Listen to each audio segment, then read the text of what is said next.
Ever since I could remember, that's the one word that's made it onto any sets of reports I've ever been given. That's followed me through my way through school. I'm sure my teachers didn't mean for it to be perceived as a flaw, but it seemed that any achievement I had made in that class would have been despite the fact that I'm quiet or unassuming or self-effacing. And I can remember many times where I forced myself to go into meaningless small talk, even though every bone in my body told me not to, because a part of me wanted my life to be like all the American high school movies. And you can't do that with an introvert, right? And I can tell you many more stories where I'd forced myself to go into social events, even though I would have much preferred a quiet evening at home. And I'm sure my introverted friend could tell you even more. And in trying to fit the norm, I tried my best to become an extrovert. And in trying to become an extrovert, I lost sight of what actually made me happy. But it's true. Eventually, I begrudgingly admitted that I am an introvert. I find it difficult starting conversations, even more difficult keeping them. I dislike loud spaces, I'm often reluctant to put my hand up in lesson, and all in all, I feel awkward, no matter how much I try to be outgoing. This may seem like a weird way to start a speech, and you may even be wondering what I'm doing up here if I'm such an introvert. Well, let's start from the beginning. Once I came to realize I was an introvert, I wanted to know what that meant. Why am I not as good at talking as other people? Why do I get tired after being in a crowded room for a long period of time? Why is something that comes so naturally to other people prove to be such a challenge to me? And, after some research, I realized I wasn't alone. Firstly, what do introversion and extroversion actually mean? I'm sure most of you have heard the term before in day-to-day conversation. An introvert being the shy, awkward nerd in the corner of the room, and the extrovert being the loud party animal that draws the attention of everyone around them. These are, of course, exaggerated versions of the stereotype, but I suspect very few people actually know what the real definition of these terms are, leaving us, whether we know or not, to form these very box-like stereotypes are very broad terms. I should clarify, not all introverts are necessarily shy. Shyness is the fear of social disapproval or humiliation, whereas introversion is the preference for non-overstimulating environments. An introvert is someone who draws energy from being alone, and the energy is drained quickly from being in areas of high stimulation. An extrovert is someone who draws energy from being around people and thrives in places of high stimulation. As I see it, the difference between introverts and extroverts, at its core, is simply about how you respond to stimulation. Often, this is presented on how you respond to a large group of people, but stimulation doesn't necessarily have to be social stimulation. For example, it can be how blaring the lights are, the volume of the sound, or even how well you respond to coffee.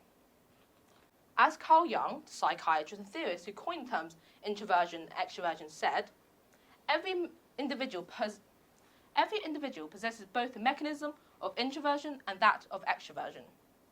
External circumstances and inner dispositions frequently favor one mechanism and impede or restrict the other. I found solace in knowing it wasn't me being weird for not liking large groups of people, and there's nothing wrong with me for wanting to spend time alone, even though most of the time these traits are looked down upon. Often, society prefers someone who can put themselves out there, be bold, and loosen up and have some fun, which obnoxiously implies that you can't have fun simply because you don't enjoy loud music and large groups of people. But I am here to persuade you that being an introvert isn't a weakness, even in areas where extroverts typically thrive, and furthermore, why we should make it easier for introverts to flourish in these environments. Typically, introverts are better at active listening, thinking before acting, not taking unnecessary risk, problem solving, and in certain situations, leadership. Yes, you heard me correctly. You don't necessarily have to be an extrovert to be a good leader. But when I say leader, who do you typically think of? Loud, bold, charismatic, assertive, and other kind of synonyms, right? So, how can the reserved introvert excel in the field where these traits are so highly valued? The key to this is the type of team you lead. And more importantly, just how proactive your team is. If your team is filled with quieter people, then an extrovert will be great at getting the team going, taking charge, and getting the team excited. But if your team is filled with more outgoing people, obviously buzzing with ideas, then an introvert might be better at letting these ideas flow and listening carefully to everyone's input. And this is just one example of how an introvert can be very effective in a situation where you would expect an extrovert to excel. And furthermore, why we should make it easier for people who think their personality isn't right for a certain profession to take a leap of faith if they wanted to, by allowing introverts to dip in and out of social situations, allowing people to think that without the eyes of a crowd, and allowing quiet people to be heard. You can truly start utilizing the different strengths of different people within the workplace. I feel like this is the point I should clarify. I don't hate extroverts or think they're awful or anything like that, nor do I think introverts should be a higher value. Instead, I think we should acknowledge the strengths, weaknesses, and differences of both, and use that to a full advantage instead of making one side feel like an outcast for who they are. Let's use one of my favorite examples from Susan Cain's book, Quiet, about the powerful impact of Martin Luther King Jr. and Rosa Parks. Rosa Parks, who called her autobiography Quiet Strength, used just one word, no, to ignite arguably the most important civil rights movement of the 20th century.